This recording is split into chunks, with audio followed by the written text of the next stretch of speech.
ยังบาดนี่สิพากันไปใช้เก็บกระโปรงกระเป๋าแล้วบาดนี่ สิพาเมื่อบ้านเมีย สิมาบ้านเมียเออนี่ทอมาท่านน้องเพิ่น ขึ้นมาพี่ก่อนเนาะนึกว่าปีใหม่แล้วเมียอะไรหนีนะเนาะโมเมนต์เนาะ ปีใหม่เมียอะไรหนีโมเมนต์ที่ห่อกระเป๋าเสื้อผ้า เราลุ้นเบิ่งดิ ตัวนี้โมเมนต์พี่น้องมีแต่ข้าวกับมาม่า ที่เขาเข้ามา จะเลี้ยงหมาอยู่ป่ะจ๊ะมีป่ะ ได้เลี้ยงไหม ฮะ บ่ได้เลี้ยงบ่ ไม่ได้มีป่ะถ้ามีก็เอาไว้ถุงหนึ่งก็ได้ บ่ได้เลี้ยงครับเอาไปน้องชูไปการน้องชูเอ้ย อาจจะเอากล่องมาม่ากล่องหนึ่ง โอเคเพราะว่านี่ยังอีก2 เจ้าเลยมีอีก3 เจ้าเลยพี่น้อง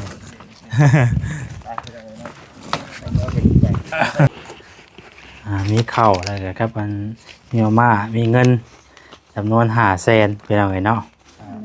500,000กีบ1 2 3 4 5โอ้เงินกับใบไม้ช่างพวกเนาะ ใบเพลงไว้บอกเพลงไว้500,000นะน้องเด้อเนาะเอาไว้พอได้ใช้ได้จ่ายพี่น้อง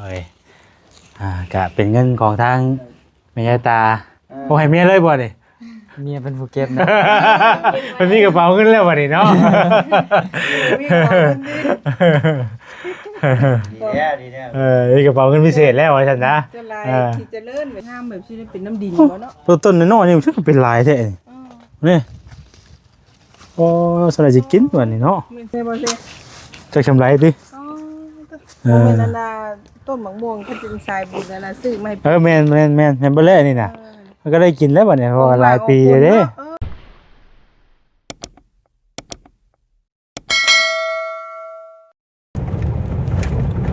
เอาพี่น้องเอ้ยเปิดภาพมากะโอ้ยสบายดีวันสงกรานต์เด้อพี่น้องเด้อเนาะสบายดีเป็นสุขุมสุคนเราแจ้งบ่ว่าจิตเกินนี่เนาะ ก็ตกแท้ตื่นเช้าบ่ตื่นเช้าตลาดนัดบ่พี่น้องเอ้ยกำลังแม่นบ่วะบ่แม่นนี่เนาะฮะแม่นบ่เอาเลย บ่ได้เข้าหมู่บ้านชายบุญแต่ลนแล้วลืมเลยพี่น้องเอ้ยเนาะพอดีมื้อนี้ก็เป็นวันสงกรานต์พี่น้องเอ้ยแต่ว่าก็ยังไปเวียกไปงานคือเก่าเนาะยังไปเวียกไปงานคือเก่าพี่น้องเอ้ยยังบ่ทันได้หยุดเนาะพุ่นแหละมื้อสุดท้ายพุ่นแหละพี่น้องมื้อวันที่16พุ่นแหละเนาะสิพากันพักผ่อนนั่งอยู่เรือนดูชานพี่น้องเอ้ย ก่อนไปทำบุญทำหยังก่อนมื้อนี่กันพี่น้องเอ้ยสิเข้าไปหาน้องทงเนาะพอดีทางแม่ยายตาเพิ่นฝากเงินมาทำบุญช่วงสงกรานต์พี่น้องเอ้ยเนาะอันนั้นก็ให้ทางแม่เพิ่นได้บุญหลายๆเด้อเนาะอยู่ดีไม่แห้งโชคดีปีใหม่เนาะมีแต่ความสุขความเจริญอยู่ดีมีแห้งสุขภาพแข็งแรงเด้อแม่เด้อเนาะมีทางแม่เพิ่นฝากเงินมาให้ซื้อข้าวไปให้อันน้องทงพี่น้องเอ้ยเนาะมีอยู่3เคสมื้อนี้พี่น้องเอ้ยว่าสิเป็นเคสใดแน่ก็ติดตามเบิ่งนำกันก็อยู่ทางเดียวกันอยู่พี่น้องเอ้ยก็บ่ได้ไปไกลดอกเนาะทางเดียวกันติดตามเบิ่งว่าสิไปเยี่ยมภายในบ่ได้เข้ามาลุ้นเติบตั้งแต่ล่าสุดก็เป็นเข้ามาหาทางเวลาเพิ่นปุ๊มีแต่เฮือนแต่ซ่านหลังงามๆพี่น้องเอ้ยเนาะอุ้ยแต่ก่อนนี่บ่ได้เป็นได้นี่เด้พี่น้องเอ้ยเนาะแต่ก่อนนี่ก็ คือในเมืองแล้วเหมือนเนาะ แต่ว่าหมองนี่ที่มันเป็นเนาะบังดูสินี่เป็นแบบนี้เลยพี่น้องเอ้ยทางเขาตะกอนบริเวณนี้เลยเนาะ ผมมาผู้บ้านเนาะ บริเวณพิทางเลยบ่เขาพิทางบ่ทักแน่นี่เงินสีฟ้านะแพงสีฟ้านะ เพราะว่านั่นสถานที่มันเปลี่ยนแปลงเด้ก็จะซื้อแล้วก็ มึง จะ ดิ มีเพื่อน แต่ละเฮือนแต่ละหลังอันนี้ยังโมเมนต์เฮือนนั่นเฮือนทั่วไปนี่ล่ะเฮือนเบาอย่างว่าสมบัติในกับเฮือนอย่างว่าคนน่ะ กุศลกุศล สตุกสตุกเล่ฮอดแล้วพี่น้องฮอดเฮือนทงแล้วเนาะมากัน 5คนมื้อนี้พี่น้องเอ้ยเนาะทั้งเนาะสวัสดีเด้อสวัสดีปีใหม่ สบายดีไม่ ก็ได้มานำกันมื้อนี้เนาะ วัดไงเด้ มาทางนี้น่ะเป็นยังจะได้มานำกันพอดีมาอันอย่างเกาะพี่น้องเฮาะอยู่ใกล้กับพระธาตุอิงหังนะพอดีบ่แซนมาเวียกทางนี้ก็เลยว่ามาส่งน้ำพระอยู่พระธาตุอิงหังเลยเนาะหลังจากที่เฮามอบข้าวมอบน้ำให้เพิ่นเป็นที่เรียบร้อยพุ่นแหละเนาะไปเพิ่นนำกันพี่น้องเอ้ยมาเพิ่นเพิ่นเลยพี่น้องเอ้ยเพิ่นบ่ลงมาบ่เลยว่าได ลงมาอยู่ เอาว่าสิเปิดรถออกอีก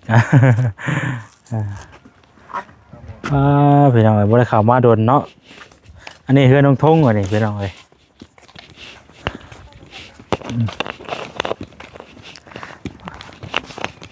พ่อม่วงเราจะเป็นหมากเนาะ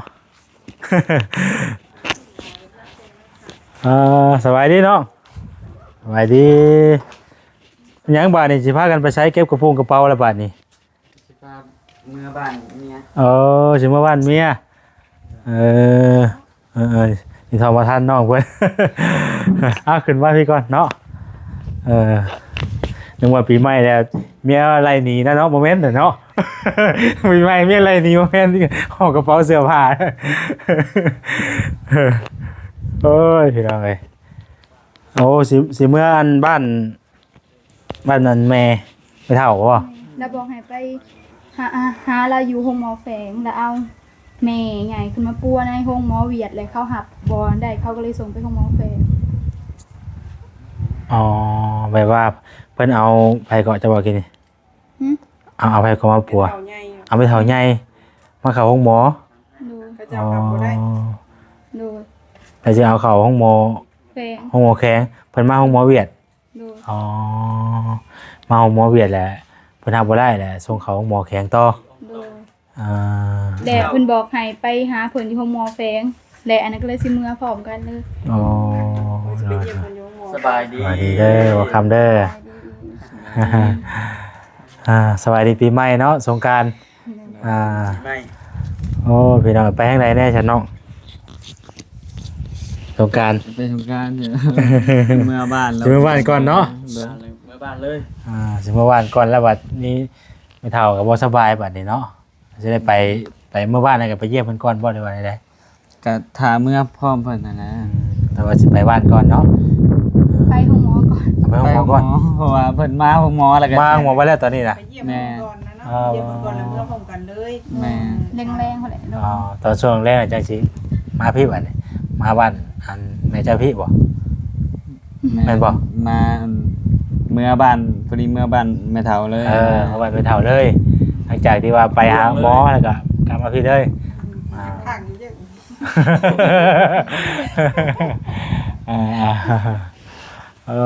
พี่น้องเอ้ยเนาะเฮ็ดหยังซะน้องซุมื้อนี่ เฮาเฮ็ดเวียก ไปเฮ็ดเวียกหยัง อัดแก๊ส อัดแก๊ส แม่น แก๊สอยู่ไส เติมแก๊สนี่ นี่อัดแบบอัดให้มันแน่นนะ อัดลงเต็งลงอะนะ อัดแก๊สแล้วเฮาเติมแก๊สน่ะบ่เติมแก๊ส แก๊สยัง ล้างอันนี้เป็นล้าง เป็นรางแก๊สใน กระดาษ กระดาษแก๊ส อ๋อ เป็นล้างเป็นล้างกระดาษ นึกว่าแก๊สที่ว่าเฮาอันนั้นเติมแก๊สนั่นเนาะนึกว่าแก๊สเนาะเป็นแก๊ส บ่คือกัน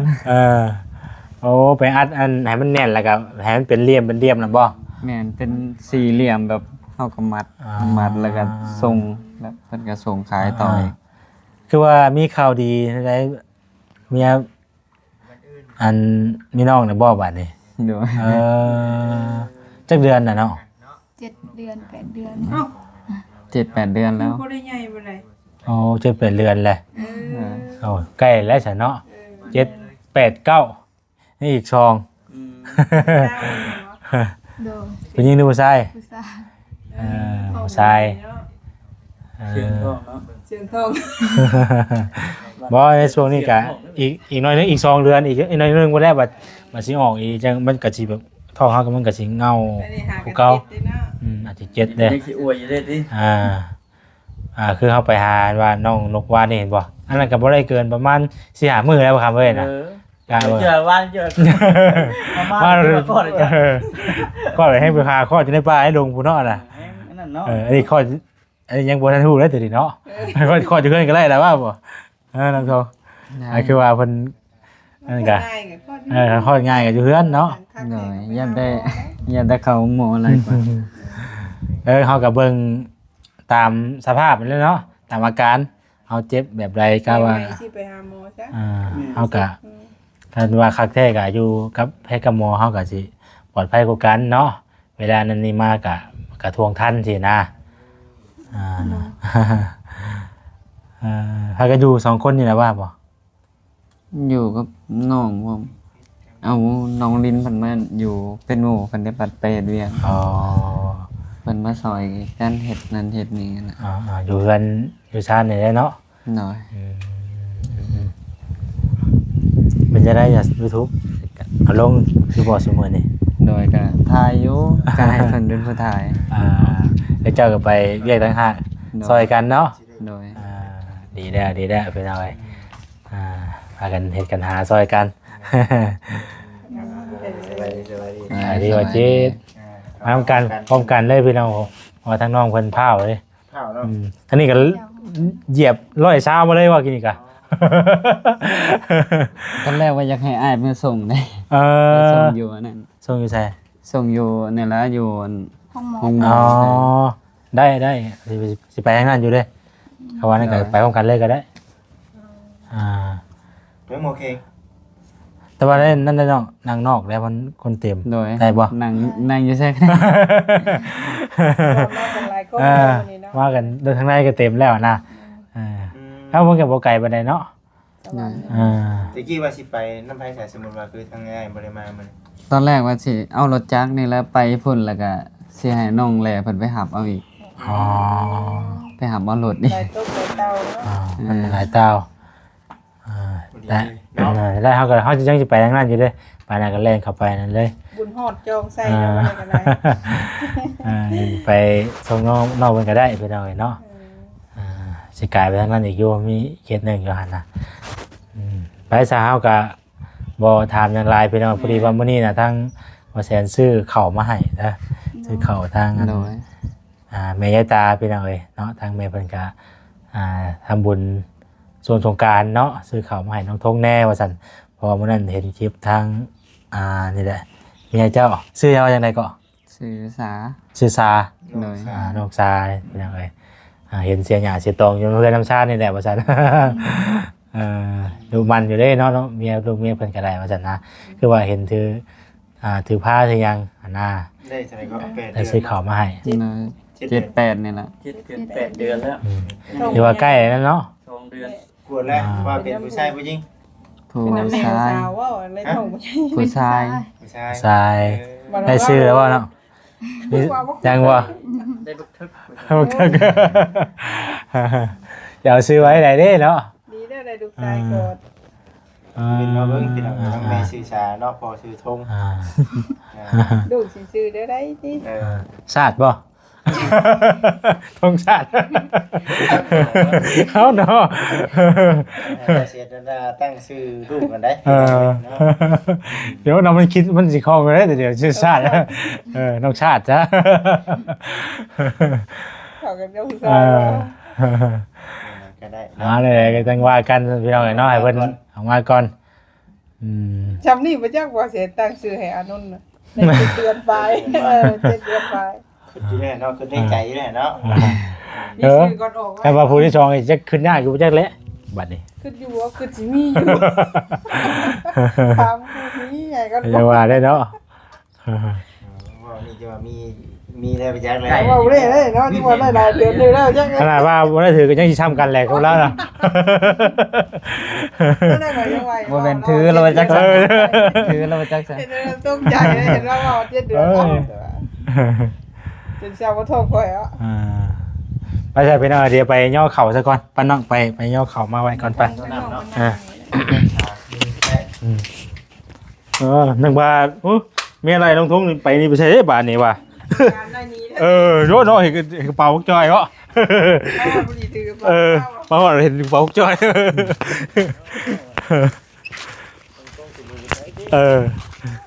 พอหยอดมาวันเช้าเลยฮะ พี่น้องมันบ่น้องทุ่งเป็นไปได้ล่ะอยู่เฒ่าบ่ไม่เฒ่า ไม่เท่า มันเป็นแม่เฒ่า แม่ของไม่เท่าอีกบ่ไม่เท่าใหญ่จ้ะ เฒ่าใหญ่ อ่า โอ้ อ่า โอ้แม่ตัวนี้ อ่านมาเอาให้ไปได้เด้ เราลุ้นเบิ่งดิ ตัวนี้โมเมนต์พี่น้อยมีแต่เข่ากับมาม่า ที่เขาเข้ามา เจ้าเรียกหมายว่าจ้ะมีบ่ ได้เรียกไหม ฮะ บ่ได้ยังบ่ บ่ได้มีบ่ อ๋อ ถ้ามีก็เอาไว้ถุงหนึงก็ได้ อ๋อ บ่ได้เรียกครับ เอาไปน้องทุ่งไปการน้องทุ่งเอ้ย อาจจะเอากล่องมาม่ากล่องหนึง โอเคโอเค เพราะว่านี่ยังอีก2เจ้าเด้มีอีก3เจ้าเลยพี่น้อง นั่งน้ำอีกบ่ เอ้า นั่งอยู่ว่างาน เอาจะนั่งกลางใช่ไหม ว่าดอกเนาะนักกับนี่ยังบ่พออีกอยู่อึ๊บอ๋อไปนี่แล้วก็ได้โอเคโธ่ นี่น้องยังไง น้องลิ้นน่ะ น้องลิน โอ้น้องชายเจ้าป่ะ โดย โอ้ ใหญ่ภาษาแล้วบัดนี้เนาะ เอาน้องสบายดีน้องสบายดี สบายดี ให้น้องนิดนะคืนไว้น้องน้องนิดนั่งลงค่ะ เอาใหญ่ได้เนาะ ใหญ่ภาษาแล้ว มาแต่ โอ้จักโดนทำไรแล้วเนาะก็ เดี๋ยวนี้เป็นดงดิ มาล่าสุดมื้อนั้นน่ะมาหาเวลามื้อนั้นเด้บางคนจะได้บ่ โดยเจอได้ มายังก็ตอนนั้นบ่เอาใช้มายังก็มาหาเวลาตอนนั้นเอาเข้ามาให้เราเลยแหละเนาะตอนนั้น โดย เนาะแสดงก็ลืมเลยพี่น้องเจ้าฮ้อนๆเมื่อยพี่น้องเอ้ยย่อเข่ากินนี่เนาะอากาศให้ฮ้อน เดี๋ยวที่เมื่อยไว้แล้ว ให้น้องนิดคืนรถจักรมึงนะ มาขี่รถจากเมืองเพื่อนแม่เพิ่นมายำแรง พวกนี้บ่ได้ไปนำบ่ บ่ บ่ได้ไป บ่ได้ไป คิดว่าสิให้น้องเพิ่นไปฮะเอาอยู่ห้องหมอตามรังอ๋อ ไปใส่เป็นอะไรเบิ่งก่อนเอามีข้าวแล้วก็ครับมาม่าเนาะบ่ได้ให้น้องเพิ่นต้มกิน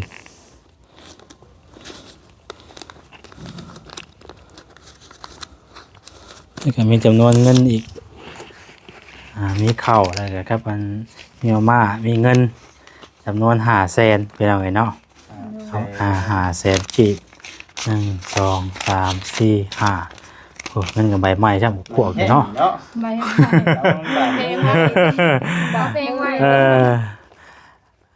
500,000นะน้องเด้อเนาะเอาไว้พอได้ใช้ได้จ่ายพี่น้องเอ้ยก็เป็นเงินของทางแม่ยายตาโอ้ให้เมียเลยบ่นี่ เมียเป็นผู้เก็บนะ มันมีกระเป๋าเงินแล้วบ่นี่เนาะ มีของเพิ่นดิ ดีแน่ มีกระเป๋าเงินพิเศษแล้วว่าซั่นนะ จะลายที่เจริญไปสิน่ะ แม่น เก็บ บ่ เงินน่ะแต่ก่อนเก็บเองนะบ่ค่อยยักวันไรบ่เนาะอันนี้กระเป๋าเงินเองอันนั้นกระเป๋าเงินพิเศษอ่ะนะมีพื้นที่ตลอด เบิ่งเอาแล้วเนาะให้ขึ้นเห็นลูกในท้องแน่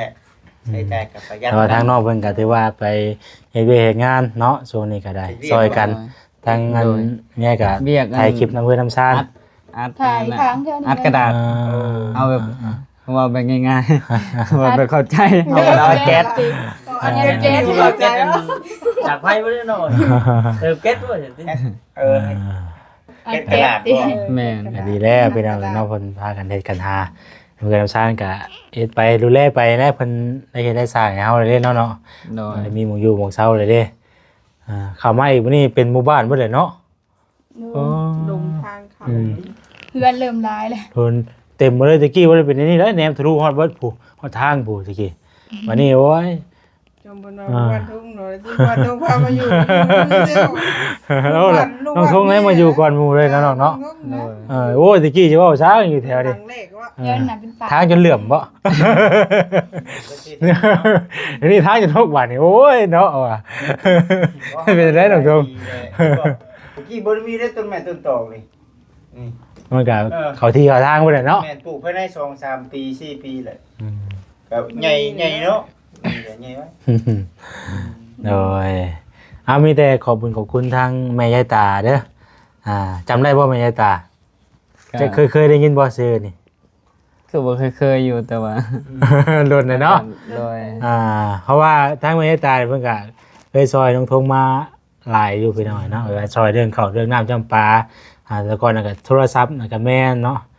กับงัวตัวนึงพี่น้อยช่วงนั้นน่ะว่างัวนี่คือคนไทยชีวิตตอนนี้ก็อยู่หน้าบ่แซ่นผู้แหลกงัวนั่นก็ยังคือเก่าแหละ ให้ลูกเลย โหเกิดเลย งัวแบบว่ามัน บุญรอด ใหญ่ แต่ก็ยังคือเก่าแหละงัวก็อยู่หน้าแหละพี่น้อยเนาะตอนนั้นเพิ่นเฮ็ดหยังก็ว่าดองบ่เนาะ โดยดองอยู่บนมงเต้าถ่านน่ะนะ บ่ได้ลูกเนาะ หลายอย่างเนี้ยอยู่ทางแม่เพิ่นซอยเข้ามากับพี่น้องทางน้องทงเนาะมีแต่ให้ทางน้องเพิ่นขอบคุณทางแม่ยายตาโดย โดยก็ขอบคุณเด้อทางผู้ใหญ่เพิ่นเนาะที่อัน โดย ซอยมาเนาะซื้อข้าวซื้อมีแล้วก็เอาเงินให้จำนวนนี้ก็ขอให้เพิ่นอยู่ดีมีแรงเด้อความเจ็บจะได้ความไข้จะมีเดินทางไปไสมาไสก็ขอให้ปลอดภัยให้เจริญในหน้าที่การงานเด้อสาธุ โอ้ยสาธุเนาะ เอาต่อมาเดี๋ยวไว้ก่อนต่อ กะผู้บนขอบคุณทางแม่เพิ่นเด้อที่มีตาทางน้องซาและไอ้ทงและก็น้องลินกะขอให้เพิ่นอยู่ดีมีแฮงความเจ็บจะได้ความไข้อย่าให้มีเดินทางไปไสมาไสกะขอให้เพิ่นปลอดภัยให้เจริญในหน้าที่การงานเด้อสาธุขอบใจเอื้อยอ้ายหลายๆเด้อที่เข้ามาหาทางน้องซากะขอให้เพิ่นอยู่ดีมีแฮงเด้อสาธุ สาธุเอาเจอกันสวัสดีปีใหม่คือกันเด้อเนาะลูกเต้าก็คือว่าแล้วอันแรกง่ายปลอดภัยเนาะบัดฮอดมือคลอดกะไปจะเฮาบัดนี้จะว่าได้ แม่ เดินทางได้บ่ เอาทางก็เอาเข้าไว้ก่อนเนาะไปน้องตรงเข้า ว่าแม่นเนี่ยสิไปส่งเพิ่นอยู่ ไม่ หมอแขงไปหน่อยเนาะ เดี๋ยวจะหาแล้วก่อนเด้อ เดี๋ยวว่าจิตส่งนอนทันทีเลย ชมนั่นเลย ลิ้นไข่นี่ ส่งนอนทันที เช้านี่ขออนุญาตไปใช้ ตะหดตัวแล้วคักทีเดียว เจ็บเรา เงาเก่ากันแล้วกันเนาะ อ่า โอ้คักเลยนะ เพดานอันนี้เพดานที่เตะอะไรมาบ่ที่เพดาน แม่ตั้งแต่คนแหละ มี2ห้องเพราะว่าอันนี้น่ะเพิ่นติดเวลาให้แต่เฮ็ดเริ่มแรกพุ่นเนาะ สุขดีเนาะแล้วกูยังเพิ่นเฮ็ดให้นะโอ้ยเป็นจังไง ไปจ้ะพี่น้องเอ้ยเดินทางก่อนวันนี้เฮาเนาะ แม่เดินทางต่อ พี่น้องเอ้ยเนาะเดี๋ยวสิพาพี่พาน้องเลาะเบิ่งบริเวณปอโทหมกมี่น้องทงพี่น้องเอ้ยจักชำใดเนาะฮะโอ้ม่วงก็เป็นพวงมึงได้หมกมี่ฉันเป็นโรคแท้นี่เบาอุ้ยหมกมี่อยู่เฮือนน้องทงพี่น้องเอ้ยเนาะมึงเนี่ย น้อยกับนกเนาะ อ๋อโตมันอยู่ใกล้ก็จะเป็นขี้รักด้วยนี่ บัดบ่ตู้ปลูกบ่ได้งามแบบสิได้เป็นน้ำดินบ่เนาะ ตัวต้นน้อยๆนี่มันก็เป็นลายแท้นี่นี่โอ้สลายสิกินตัวนี้เนาะ เหมือนสิไปหมากจริง โอ้ ปลายฮักกันนี่คือโตแม่ เนี่ย รุ่นใหม่ค้ำไว้บ่แม่บ่เซ่ จักชำไรดิ อ๋อบ่แม่นอันน่ะต้นมะม่วงเขาจึงสายบุญอันน่ะซื้อมาให้ แม่นบ่แลนี่น่ะมันก็ได้กินแล้วบัดนี้เพราะว่าหลายปีเด้ เป็นแต่ซื้อได้ต้นมะม่วงเนาะ โรโกงามมันคือว่าดีเนาะพวกเนี้ย หมากโลโก้ ใช่ครับปลูกไว้ประมาณปีหนึ่ง2 ปีก็ได้กินได้มะม่วงอันนี้นะ มะม่วงเฮา ม่วงตัวกิ่งเด้ก็ถือว่ามันใหญ่มากกับพวกนี้เลยห่มอีกเด้นี่เลยห่มมันแหลดมันซองมาพี่เด้อันนี้ก็ม่วงมันมาจากไหนเนาะระวังเด้อม่วงโดนใช่ได้ฮะล้นแล้วเว้ยเลย รถเมื่อกี้นี่โป๊ะ โดนด้วยเนาะนั่งห่มใช่ล่ะอ๋อล้นเลยดิ รถแล้ว เนาะ จำไม่ได้เห็นรถแล้ว ล้นเลยหมากเรื่องดิ คอยเดิมหมักนึงด้วยค่ะเด้อ อย่านุ่มอย่านั่งแล้วกับว่าได้ธรรมดาได้พี่น้อยเนาะมะม่วงกันปลูกไว้ตะกี้นะพ่อน้องนี่นะ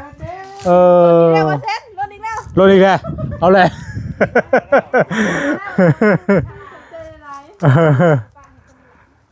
โอ้ยพี่น้องเอ้ยเนาะ อยู่กับมีคนรักอยู่บ่แต่ขนาดอยู่ยังรักเลย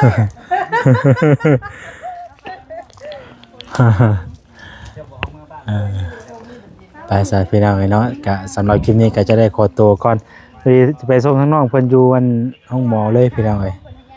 สิพาเพิ่นแวะเข้าไปเขาหนึงเนาะแล้วก็แวะหาประตูพันธุ์แล้วก็เข้าไปบ้านแม่อุตสาห์บ้านนี้พี่น้องเอ้ยไปติดตามมานํกันเนาะอยู่ดีมีแฮงก็สุขุสุขคนพี่น้องเอ้ยเนาะที่พลาดประการใดก็ขอโทษขออภัยก่อนอื่นก็ขอบคุณทางแม่ยายตาอยู่ดีมีแฮงเด้อแม่เด้อเนาะผมเจ็บจะได้ความไข่ยาสุมีเนาะปราศจากโรคภัยไข้เจ็บทั้งพวงปีใหม่นี่ก็ขอให้มีแต่ความสุขความเจริญสุขกายสุขใจเนาะอยู่ดีมีแฮงพี่น้องเอ้ยเอาลำลาไปก่อนแล้วสบายดีเด้อ